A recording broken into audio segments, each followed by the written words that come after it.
कोई लेन देन का विषय नहीं है।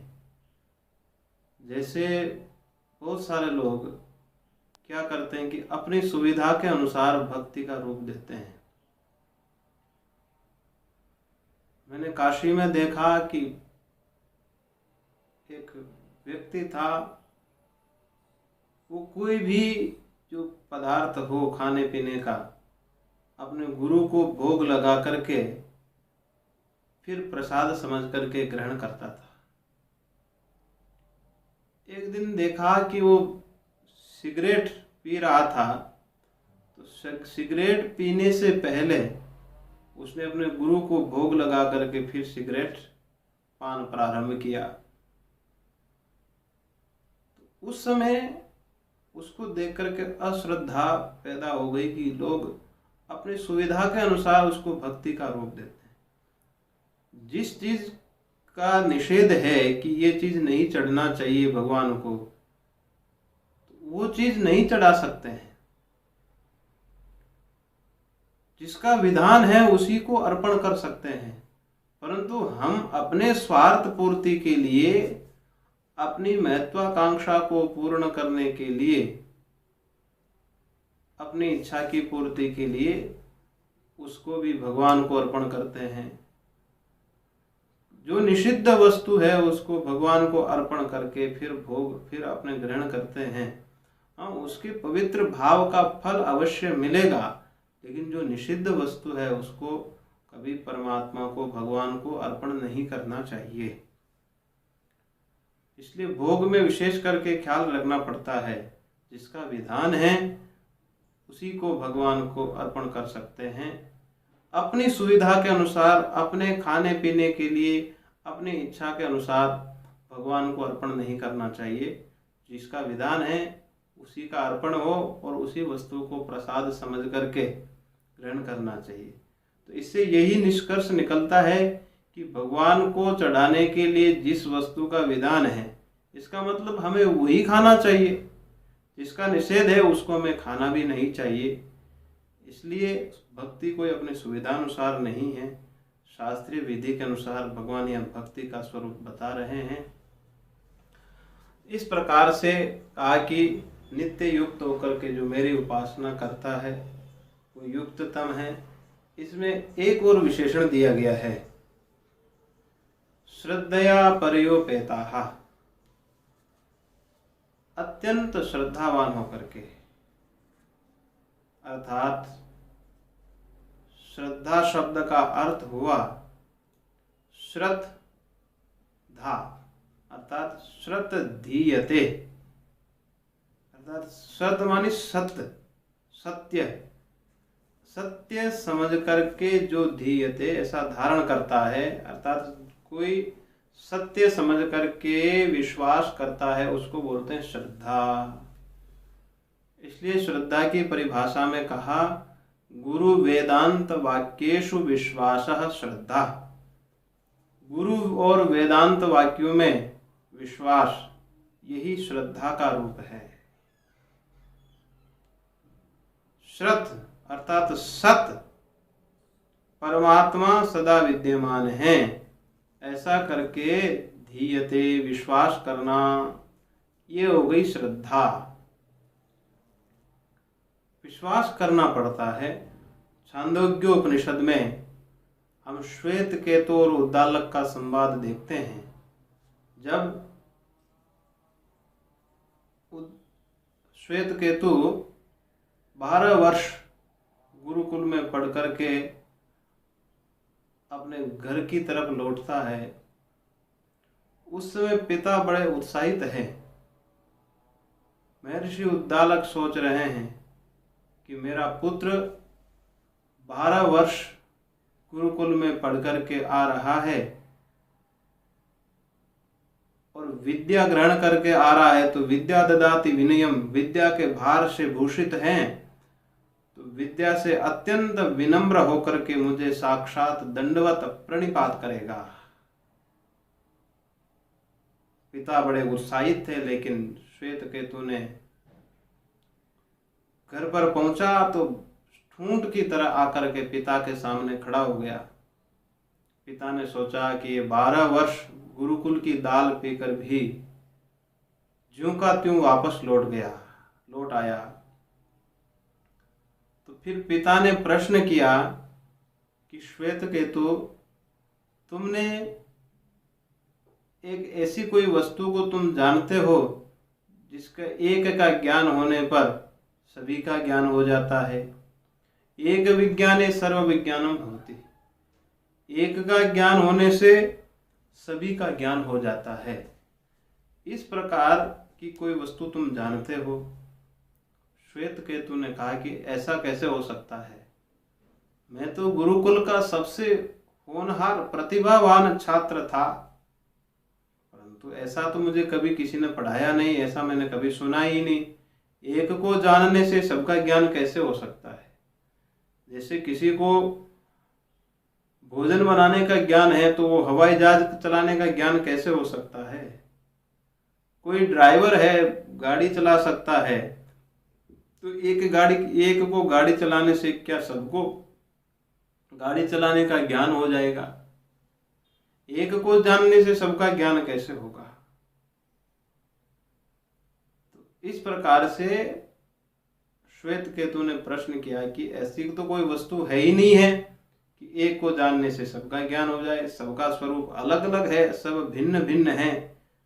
तो फिर पिता ने उदाहरण देकर समझाया कि जैसे एक मृण्मय पात्र है, उस मृण्मय पात्रों में केवल एक जो मिट्टी तत्व है वही सत्य है, बाकी सब वाणी का विकार मात्र है।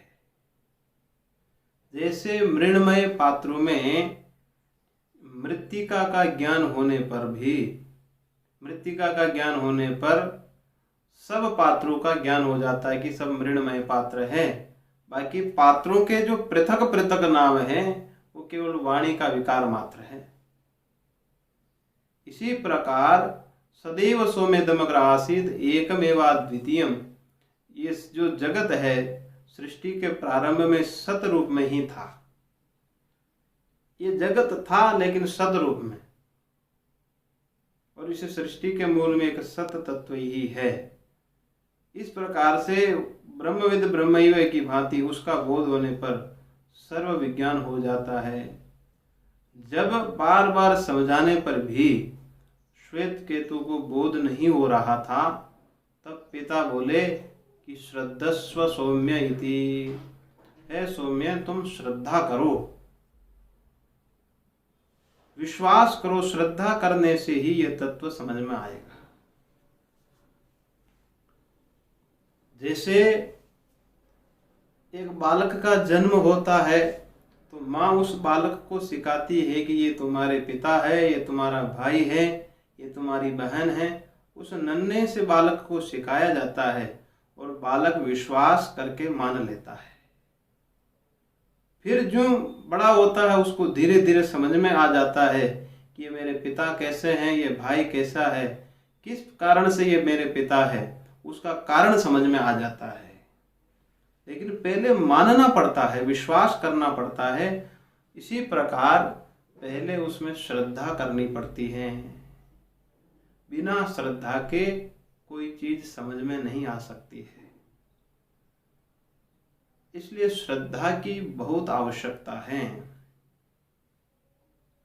इसलिए श्रद्धा की जगह जगह श्रद्धावान लभते ज्ञानम, गीता में ही आया कि ज्ञान में श्रद्धा की बहुत आवश्यकता है। श्रद्धावान लभते ज्ञानम आया। तद विद्धि प्रणिपातेन परिप्रश्नेन सेवया उपदेक्षन्ति ते ज्ञानम ज्ञानिनः तत्वदर्शिनः। उसमें कहा कि तद विद्धि प्रणिपातेन परिप्रश्नेन सेवया, सेवा के द्वारा, प्रणिपात के द्वारा, परिप्रश्न के द्वारा गुरु के सम्मुख जाकर जाना चाहिए, अर्थात गुरु के सानिध्य में रहना चाहिए। उसके बाद वो उपदेश करते हैं। तो कहा कि उसमें श्रद्धा शब्द और जोड़ना, श्रद्धावान, श्रद्धा युक्त होकर के आचार्य को प्रणाम करना, श्रद्धावान होकर प्रश्न करना विनम्रता पूर्वक, और श्रद्धावान होकर सेवा करना। तो श्रद्धा तो सबके साथ जुड़ता है, श्रद्धा की सब में आवश्यकता है, क्योंकि कोई भी काम यदि मनोयोग से करना है तो उसमें श्रद्धा की आवश्यकता होगी। और बाकी अगर श्रद्धा नहीं होगी तो वो कर्म औपचारिकता मात्र होगा। एक दूसरे से व्यवहार निभाने के लिए, व्यवहार की परंपरा चलती रहे इसलिए वो कर्म किया जाता है, तो वो फलदायी नहीं होता है। इसलिए श्रद्धा शब्द का अर्थ में ही हमने कहा कि श्रत ये सत्य हैं ऐसा करके बुद्धि में धारण करना, इस प्रकार से विश्वास करना। श्रत अर्थात सत यदि धीयते, ये सत है ऐसा करके जो धारण करता है वो हो गई श्रद्धा। और परया श्रद्धा, श्रद्धा में विशेषण दिया परया श्रद्धा, श्रद्धा में पर विशेषण जोड़ दिया। एक तो सामान्य श्रद्धा, एक परया श्रद्धा।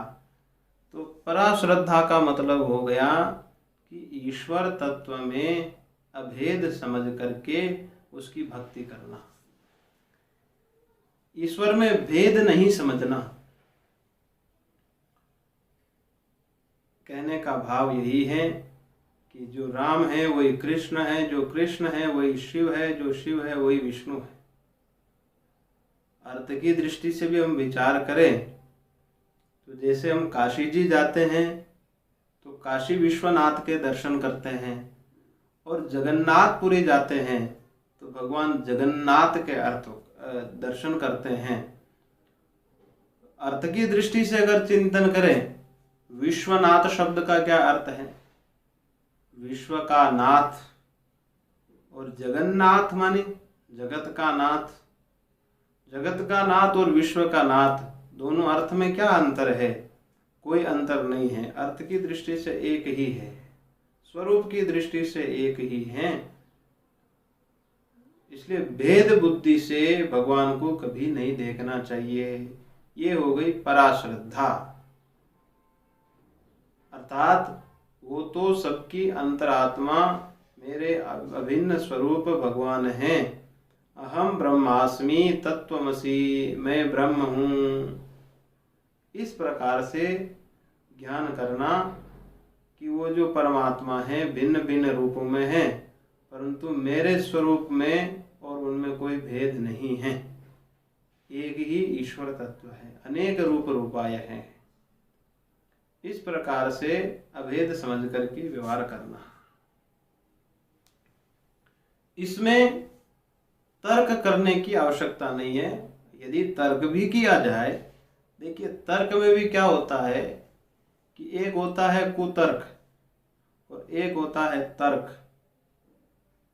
तर्क का कोई ना कोई आधार अवश्य होता है, उसके पीछे कोई ना कोई तथ्य होता है, तो फिर उस तर्क का उत्तर भी देना पड़ता है, उसको प्रमाण से फिर स्पष्ट करना पड़ता है। लेकिन कोई तर्क ऐसा हो जिसका कोई आधार नहीं हो, जिसके पीछे कोई प्रमाण नहीं हो, तो उसको बोलते हैं कुतर्क। तो श्रुति युक्ति प्रमाण से ये सिद्ध किया जा सकता है कि ईश्वर तो अभिन्न है, ईश्वर में कोई भेद नहीं है। ये श्रुति युक्ति अनुभव के आधार पर ये सब सिद्ध है। ये हो गई पराश्रद्धा, परया श्रद्धा उपेता। पराश्रद्धा से युक्त नित्य युक्ता, पराश्रद्धा नित्य युक्ता उपासते। नित्य युक्ता के तो कई सारे अर्थ होते हैं, यहाँ पर तो हमने संक्षेप में ही विचार किया है। नित्य युक्त कहने का तात्पर्य यही है कि ऐसे जीवन में मर्यादा रखें, जो भी कर्म हो उसमें भगवान की भावना बने। कहने का तात्पर्य यही है कि एक भागवत के दृष्टांत से हम समझने का प्रयास करें कि एक राजा उत्तानपाद हैं, उस उत्तानपाद की दो पत्नियां हैं, एक है सुनीति और एक है सुरुचि। सुनीति का पुत्र है ध्रुव और सुरुचि का पुत्र है उत्तम। ध्रुव जी महाराज जो नन्हा सा बालक है, राजा की गोद में बैठना चाहता है, लेकिन ध्रुव की जो सौतेली माँ है सुरुचि, वो राजा की गोद से ध्रुव को गिरा देती है और ध्रुव को बोलती है, इस कोख में बैठने के लिए मेरी कोख से जन्म लेना पड़ेगा। अर्थात राजा की गोद में बैठने के लिए मेरी कोख से जन्म लेगा, तभी तुझे वहाँ अवसर मिलेगा, और इसके लिए जा, जंगल में जा, तुझे भजन करना पड़ेगा। ध्रुव जी उसी समय जंगल के लिए निकल पड़े। और आगे की कथा आप जानते हैं। नारद जी महाराज ने दर्शन दिया और ओम नमो भगवते वासुदेवाय मंत्र का जप करने के लिए कहा। भगवान के दर्शन हुए और ध्रुव जी महाराज ने शासन किया। अब यहाँ कहने का तात्पर्य यही है, उत्तानपाद कौन है? ये जीव। ये जीव उत्तानपाद। उत्तानपाद का अर्थ है कि ऊपर पैर करके सोया हुआ है, जिसको कोई होश ही नहीं है, बेहोश सोया हुआ है, इसलिए इस जीव को उत्तानपाद कह सकते हैं। और उस उत्तानपाद की 2 पत्नियां हैं। इस जीव की भी 2 पत्नियां हैं, सुनीति और सुरुचि। एक है जो रुचि के अनुसार चलती है, एक है जो नीति के अनुसार चलती है। 2 पत्नियां हैं इसकी जीव की, एक नीति के अनुसार चले और एक रुचि के अनुसार चले। जो नीति के अनुसार चलती है वो तो हो गई भक्ति, नित्य युक्तता, अर्थात कर्म तो हमें करना ही है। व्यवहार में जो भी हमारे द्वारा कर्म हो वो नीति सम्मत हो। और एक है सुरुचि। सुरुचि मतलब जो मन को रमणीय लगे, मन को रोचक लगे, उसके अनुसार चलना। जैसे हमारे भीतर काम, क्रोध, राग, द्वेष, लोभ, मोह आदि का वास है, अगर उनके अनुसार हम चलते हैं या उनके अनुसार जीवन निर्वाह करते हैं, या हमारे विकार हमको जिधर ले जाते हैं दुर्योधन की तरह उधर ही यदि चल पड़ते हैं, तो उसको बोलते हैं सुरुचि। जैसी रुचि होती है, जैसा मन करता है वैसा ही काम कर लें, अच्छा उधर ही चल पड़े, तो वो हो गई सुरुचि। और सुनीति। सुनीति मतलब प्रत्येक कर्म में ये विचार करना कि इस कर्म का परिणाम क्या होगा, इसका भविष्य क्या है। यदि मैं इस कर्म को करने के लिए प्रवृत्त होता हूं तो इसका परिणाम क्या होगा, इसका निष्कर्ष क्या निकलेगा, आखिर इसका फल उत्तम होगा कि तिरस्कृत करने वाला होगा, किस प्रकार का इसका फल होगा, ये जो विचार करना है ये है सुनीति। तो इस जीव की एक पत्नी है सुनीति और एक है सुरुचि। अगर सुनीति नीति के अनुसार चलते हैं तो नीति के अनुसार चलने वाले को ध्रुव पद की प्राप्ति होती है। ध्रुव जैसा पुत्र प्राप्त होता है, अर्थात उसको ध्रुव पद मिलता है। और जो सुरुचि के अनुसार रमणीय पदार्थों के अनुसार उनके पीछे पीछे भागने वाला, उसको उत्तम, उस समय तो लगता है कि ये बहुत उत्तम है, उत्तम समझ करके वो उधर प्रवृत्त होता है, लेकिन वो जो उत्तम है अंत में आखिर में मारा जाता है। सुरुचि का पुत्र उत्तम, उसकी दुर्गति होती है। यही इस जीव की गति है। यदि रुचि के अनुसार चले, क्योंकि मन का तो स्वभाव है कि यदि रुचि के अनुसार चले तो संसार की तरफ ही जाएगा, क्योंकि अनादि संस्कार के कारण मन की प्रवृत्ति उधर ही होती है। प्रिय की तरफ, प्रिय पदार्थों की तरफ ही प्रवृत्ति होती है। श्रेय मार्ग की तरफ प्रवृत्ति करने के लिए प्रयत्न करना पड़ता है। इसलिए कहा कि जो सुनीति के अनुसार चले, मर्यादा के अनुसार चले, वो तो हो गई भगवान की भक्ति, और जो सुरुचि के अनुसार चले उसका तो फिर भगवान ही मालिक है। इस प्रकार से भक्ति में नित्य युक्तता हो,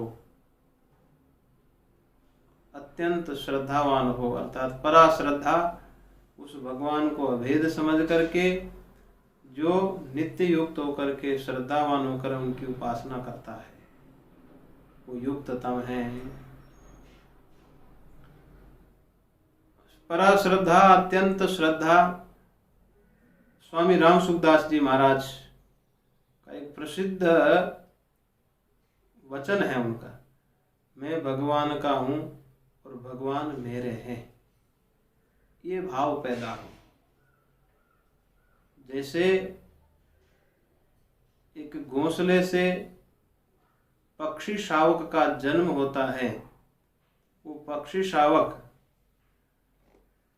वो इंतजार करता है शाम को कि माँ मेरे लिए दाना चुन करके लाएगी और मुझे वो दाना मुंह में देगी और मेरा पेट भरेगा। वो पक्षी शावक पूर्ण रूप से अपनी माँ पर निर्भर है। एक गाय का बछड़ा है, छोटा बछड़ा, और गाय शाम को खेत खलिहान में चरने के लिए दिन भर वहां रहती है, और शाम को जब आती है तो बछड़ा कितना तड़पता है अपनी माँ के पास जाने के लिए, उसके लिए वही सर्वस्व है।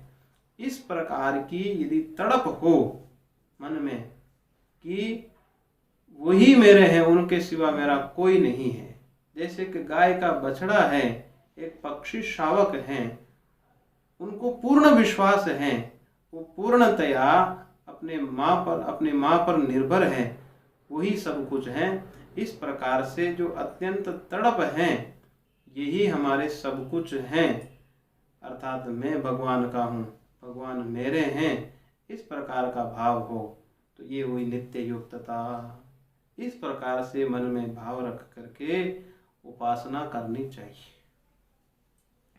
अब एक प्रश्न स्वाभाविक हो सकता है कि इंद्रियों के द्वारा हम भगवान का स्मरण करते हैं, तो जब संसार की तरफ इंद्रियों को मुड़ना ही नहीं है, क्योंकि वो जितना भोग प्रदान करेगी उतना ही ये जो जीवन है कमजोर होता जाएगा और इसका नाश होता जाएगा। तो जब संसार की तरफ प्रवृत्ति ही नहीं होना है, शास्त्र ने निषेध ही किया है, तो फिर परमात्मा ने बनाया ही क्यों ऐसा? भगवान ने इधर प्रवृत्ति ही क्यों की? परांचिकानि व्यतृणत स्वयंभूस् तस्मात् परां पश्यति नान्तरात्मन। इंद्रियों को बाहर की ओर ही देखने वाला, प्रागंचति, सदा बाहर की तरफ ही इंद्रियां जाती है, भीतर तो जा ही नहीं सकती है। अर्थात बहिर्विषयों का ज्ञान ही इंद्रियों का सामर्थ्य है। इसलिए पराग पश्यति, इसलिए बाहर की तरफ ही देखती रहती है, भीतर जाती ही नहीं है। नान्तरात्मन, कभी अंतरात्मा की तरफ मुड़ती ही नहीं है। इसका कारण भगवान ने ऐसा क्यों किया इनके साथ? अगर ऐसा नहीं करते तो हमें इतना प्रयत्न नहीं करना पड़ता, इतना प्रयास नहीं करना पड़ता संसार से विमुख करने के लिए। जो संसार में हमारी स्वाभाविक रुचि है, उस रुचि को शास्त्र नष्ट करता है, तो भगवान ने इन इंद्रियों को बनाया ही क्यों ऐसा? इसके लिए श्रुति उत्तर देती है कि ये जीव जब भी भगवान से मांगता है, संसार को ही मांगता है। भगवान की आराधना तो करता है, और जब भगवान प्रकट भी हो जाते हैं तो सदा संसार को ही मांगता है। कभी मुझे मांगा ही नहीं। हम लोग स्वयं तटस्थ दृष्टिकोण से अगर विचार करें, हमारे सामने भगवान अगर प्रकट हो, हम भगवान से क्या मांगेंगे? भगवान कहेंगे कि तुम्हें जो चीज चाहिए दुनिया की वो मांग लो, किसी भी प्रकार की, किसी भी लोक की कोई वस्तु चाहिए वो मांग लो। तो हम क्या मांगेंगे? अगर ईमानदारी से कहेंगे तो वास्तव में हम संसार को ही मांगते हैं। तो ये जीव हमेशा संसार को ही मांगता है भगवान से। जब भी भगवान प्रकट होते हैं दुनिया की मांग करता है, मुझे दुनिया की ये चीज मिल जावे, इस प्रकार की वस्तु मिल जावे, इस प्रकार की मांग करता है जी। तो कहने का तात्पर्य यही है कि इंद्रियों को बहिर्मुख इसलिए बनाया कि ये संसार की तरफ ही दौड़ती रहती है। इसलिए ब्रह्मा जी महाराज ने कहा कि तुम संसार की तरफ ही दौड़ते रहो। जैसे परिवार में कोई बालक अत्यंत उच्छृंखल होता है, माता पिता किसी काम के लिए मना करते हैं और बार बार मना करने पर भी अगर वो नहीं मानता है तो माता पिता क्या कहेंगे कि जाओ उधर मर जाओ, तो उधर ही जाओ। गुस्से में आकर, क्रोध में आकर माता पिता आखिर क्या कहेंगे कि जाओ तुम उधर ही जाओ, तुम्हारी जब प्रवृत्ति ही उधर है तो तुम उधर जाओ। इस प्रकार से व्यतृणत स्वयंभू, इस प्रकार से मानो कि भगवान ने उनकी हिंसा कर दी। तस्मात् परांग पश्यति, इसलिए बाहर की तरफ ही देखती रहती है। कश्चित धीरा प्रत्यगात्मानमैक्षत, कोई धीर पुरुष ही है जो भीतर की तरफ देख सकता है। कश्चित धीरा प्रत्यगात्मानमैक्षत आवृत्त चक्षु अमृतत्वमिच्छन्, इन इंद्रियों को आवृत्त करके, अर्थात कहने का तात्पर्य इनको रोक करके वो भीतर की तरफ देख सकता है चिंतन के द्वारा। अब इन विषयों से निवृत्ति कैसे होगी, ये बहुत समझना बहुत जरूरी है। क्योंकि भगवान गीता में कहते हैं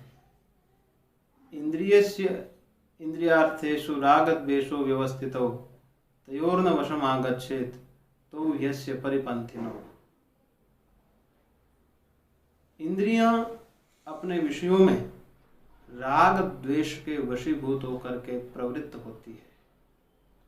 पहले भगवान कहते हैं कि कोई भी व्यक्ति क्यों ना हो, जब इंद्रियों को बाहर की तरफ ही देखने वाला बनाया तो वो संसार के लिए ही व्यवहार करेगी। उनका तो व्यवहार ही ऐसा ही होगा। जब व्यवहार ही ऐसा होगा तो व्यवहार में रह करके उनसे विमुख कैसे हुआ जाए। तो उसके लिए कहा कि प्रवृत्ति तो भगवान भी नहीं रोक सकते हैं, प्रवृत्ति तो होगी ही होगी। क्योंकि एक ब्रह्मज्ञानी महापुरुष है, उसको भी खाना पीना आदि व्यवहार तो करना ही पड़ेगा। दुनिया में रह करके जो जीवन निर्वाह संबंधी व्यवहार है वो तो करना ही पड़ेगा। प्रवृत्ति को तो वो भी नहीं रोक सकते, क्योंकि कान का काम अगर सुनने का है तो वो तो सुनने का ही करेगा, और संसार में है तो कुछ न कुछ सुनना ही पड़ेगा। और नेत्र का काम देखने का है, नेत्र को बंद नहीं कर सकते हैं। अर्थात जिस जिसका जो काम है उनकी हम प्रवृत्ति नहीं रोक सकते हैं। जैसे ब्रह्म ज्ञान होने के बाद भी क्या श्रोत्र सुनना बंद कर देगा, क्या आंख देखना बंद कर देगी? कभी नहीं। स्वरूप साक्षात्कार होने पर भी इंद्रियां यथावत काम करती है। तो जब इंद्रियों की प्रवृत्ति को नहीं रोक सकते हैं तो फिर उसकी निवृत्ति कैसे हो? उसके लिए भगवान श्री कृष्ण ने बहुत सुंदर उत्तर दिया कि इंद्रियां अपने विषयों में राग द्वेष के वशीभूत होकर के प्रवृत्त होती है। जैसे चक्षु का एक तो स्वाभाविक रूप से देखना, जैसे हमारे सामने कोई दृश्य है और हम देख रहे हैं, परंतु उसके प्रति हमारे भीतर राग नहीं है, वो स्वाभाविक प्रवृत्ति है। परंतु इसका स्वभाव है कि जब चक्षु ने 1 बार 2 बार 5 बार 10 बार दर्शन कर लिया, तो उसके बाद उस विषय के प्रति राग पैदा हो जाता है, और राग पैदा होने के बाद फिर उसकी जो प्रवृत्ति होती है, मन की प्रवृत्ति होती है, फिर वो स्वाभाविक प्रवृत्ति नहीं रहती है। उसके बाद राग के वशीभूत होकर के वो प्रवृत्ति होती है, स्वाभाविक प्रवृत्ति नहीं है। और राग के वशीभूत होकर के यदि प्रवृत्ति होगी तो वो प्रवृत्ति हमारे दुख का कारण बनेगी। तो भगवान यह समझाना चाह रहे हैं कि हमारा पुरुषार्थ क्या है और प्रारब्ध क्या है। जैसे नेत्र का काम देखना है, देखना बंद नहीं किया जा सकता है। श्रोत्र का काम सुनना है, सुनना बंद नहीं किया जा सकता है। लेकिन उस पदार्थ के प्रति जो राग है, उस राग को और द्वेष को दूर करना, ये व्यक्ति का पुरुषार्थ है। यही मनुष्य में और पशु में अंतर है। पशु में भी इंद्रियां काम करती है, पशु में भी सूंघने की शक्ति है, बोलने की शक्ति, देखने की शक्ति, अर्थात उसकी भी इंद्रियां काम कर रही है। पशु की भी स्वाभाविक प्रवृत्ति पशु की भी है। तो हमारे में उसमें क्या अंतर है? हमारे में और पशु में यही अंतर है कि जो राग के वशीभूत होकर प्रवृत्ति होती है, उसमें हमारा पुरुषार्थ यही है कि प्रवृत्ति को हम नहीं रोक सकते हैं, लेकिन उसके भीतर जो राग है, उस राग को हम नियंत्रित कर सकते हैं। द्वेष को हम नियंत्रित कर सकते हैं। और इंद्रियों का स्वभाव है राग और द्वेष के वशीभूत होकर के इंद्रियों की प्रवृत्ति होती है। तो हमें क्या करना है? तो हमें राग और द्वेष को हटाना है। प्रवृत्ति तो हम भी नहीं रोक सकते। जैसे एक बालक है, उसको मिठाई खाते खाते मिठाई खाने का अभ्यास हो गया। अब ऐसा संस्कार बन गया कि मिठाई के बिना वो रह नहीं सकता, उसकी आदत बन गई। अब वो मिठाई की तरफ उसकी प्रवृत्ति होती है, तो राग के वशीभूत होकर के उसकी प्रवृत्ति होती है। लत लग गई उसको मिठाई खाने की, मीठा खाने की आदत पड़ गई। अब उसकी निवृत्ति कैसे होगी? वहां से धीरे धीरे उसको कहा जाए, उसको समझाया जाए कि मिठाई खाने से ये रोग होते हैं, शरीर में कीड़े बढ़ जाते हैं। माता पिता अनेक प्रकार से उस बालक को जब समझाते हैं, तो समझाने के बाद उसको धीरे धीरे जब समझ आती है, तो मिठाई खाना छोड़ देता है। अब मिठाई से उसकी निवृत्ति हो गई, अर्थात राग समाप्त हो गया। अब दोबारा जब मिठाई की तरफ उसकी प्रवृत्ति होगी, तो वो स्वाभाविक प्रवृत्ति होगी, राग के वशीभूत होकर प्रवृत्ति नहीं होती है। जैसे शरीर निर्वाह के लिए भोजन करना जरूरी है,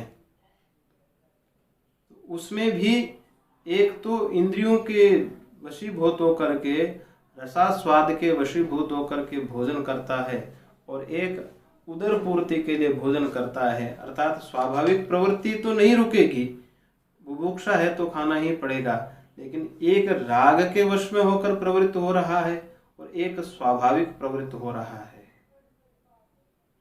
इंद्रिय प्रीति के लिए प्रवृत्त नहीं हो रहा है, केवल क्षुधा निवृत्ति के लिए उसकी प्रवृत्ति हो रही है। इसी प्रकार विषयों में प्रवृत्ति तो होगी।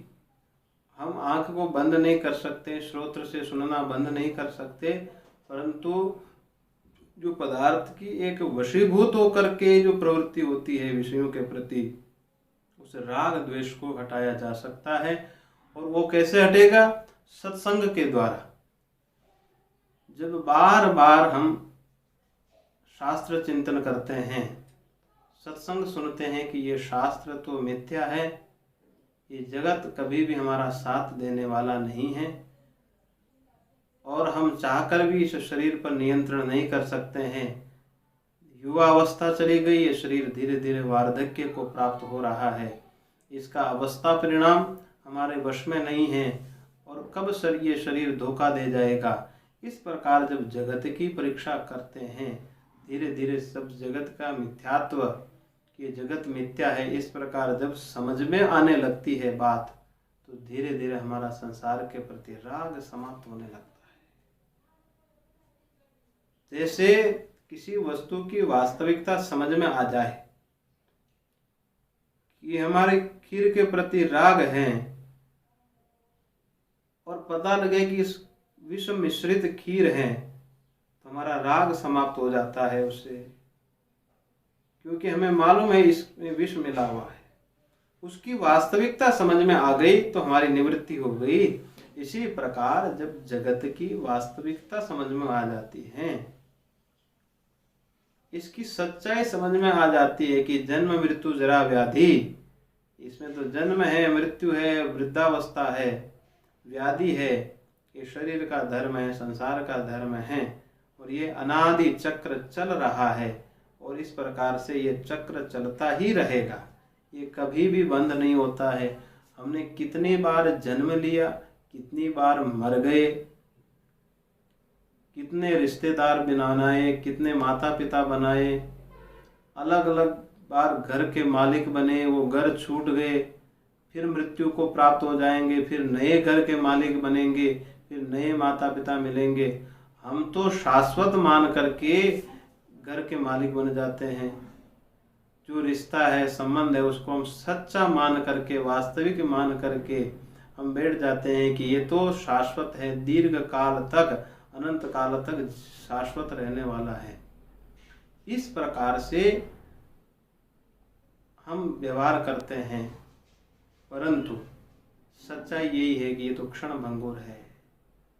इस प्रकार से तो हमने कितने जन्म में कर लिया, असंख्य जन्मों से हम यही करते आ रहे हैं।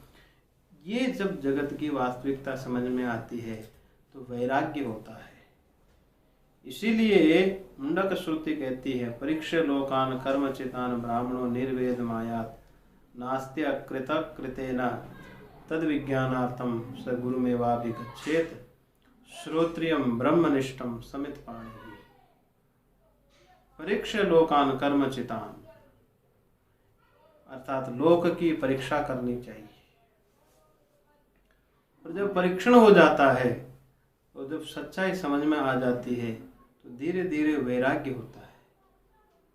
ये बात हमें सुनने में ऐसा लगता है कि ये तो संभव नहीं है, बोलना आसान है लेकिन करना कठिन है, परंतु विचार करके देखते हैं कि जब सदा इस चीज का अगर हम अभ्यास करते रहें तो काफी अंतर आता है, जीवन में बहुत फर्क पड़ता है। और इस प्रकार से इंद्रियों की प्रवृत्ति होती रहेगी, लेकिन संसार से जब राग द्वेष समाप्त हो जाएगा तो फिर वो इंद्रियां हमें दुख देने वाली नहीं होगी, हमारे लिए दुख का कारण नहीं बनेगी। क्योंकि जब स्वतंत्र रस व्यक्ति को मिलने लगता है तो फिर परतंत्र रस को भूल जाता है, और ये इंद्रियां तो परतंत्र रस को देने वाली है। जैसे सापेक्ष जो सुख है, अर्थात विषय सापेक्ष इंद्रियों के द्वारा जो मिलने वाला सुख है, या इंद्रियों के द्वारा प्राप्त किया हुआ कोई पदार्थ है,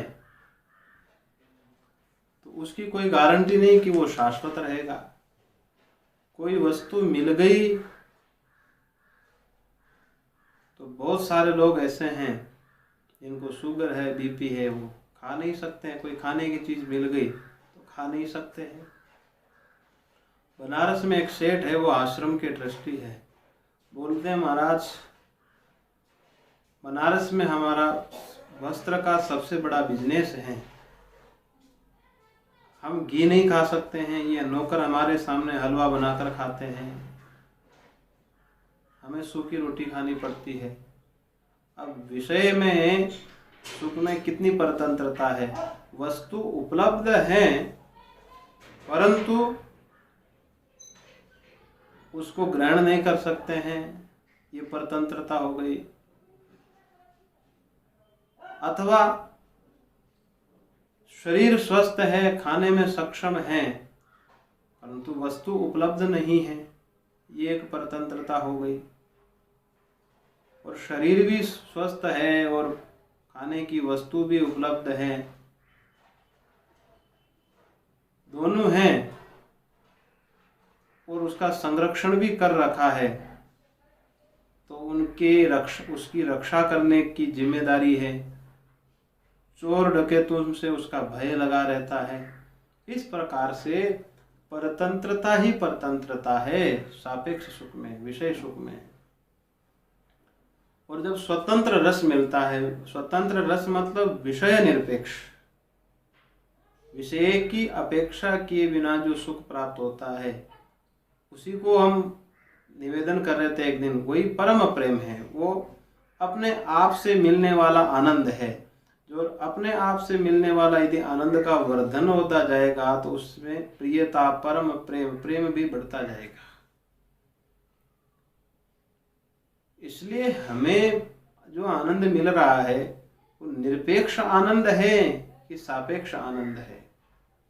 निरपेक्ष आनंद में स्वतंत्रता ही स्वतंत्रता है, परतंत्रता नहीं है। इस प्रकार से हमें स्वतंत्र रस के लिए भक्ति करनी होगी। सदा अपने स्वरूप का चिंतन करना होगा। अपने स्वरूप का चिंतन ही भक्ति है। भक्ति के तो कई प्रकार हैं, हम सुनते आ रहे हैं। और ये मनुष्य जीवन एक ऐसे मध्य स्थान पर है जैसे पहाड़ की तलहटी में हम खड़े हुए हैं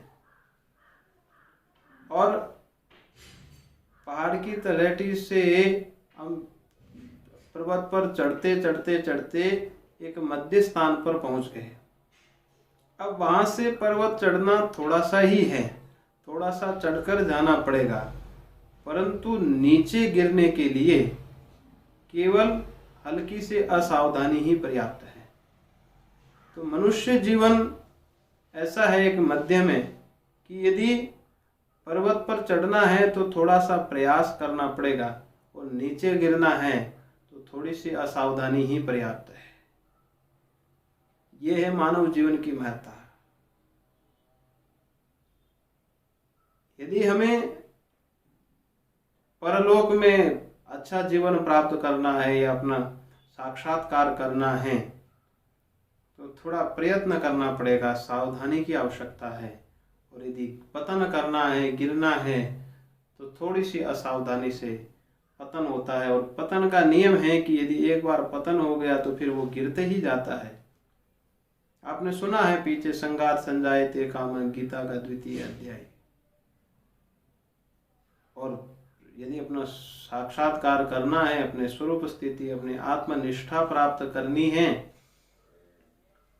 तो निरंतर प्रयास करना पड़ेगा। और उसमें भी जो जो अभ्यास होता जाएगा वो सोपान बढ़ता जाएगा। अर्थात कहने का भाव यही है कि निरंतर धीरे धीरे धीरे उस सीढ़ी हम चढ़ते जाएंगे। ये तो जीवन ऐसा ही है। नित्य निरंतर साधक को इस संसार के विषय में सदा चिंतन करना चाहिए। और जब इसकी वास्तविकता समझ में आएगी तभी आदमी, व्यक्ति सोपान चढ़ पाएगा। महापुरुष एक दृष्टांत देते हैं इस पर बहुत सुंदर कि नारद जी महाराज और सनत कुमार जी महाराज एक बार नगर भ्रमण में जा रहे थे। सनत कुमार जी महाराज रास्ते में कुछ देख कर के हंसने लगे। उनको अचानक हंसी आ गई। नारद जी महाराज ने पूछा कि भगवान आप अचानक ही क्यों हंस पड़े, क्या कारण है? सनत कुमार जी महाराज बोले कि ये जो अज है बकरा, ये अनाज खा रहा है, इसको ये अनाज का मालिक बार बार डंडा मारकर भगा रहा है।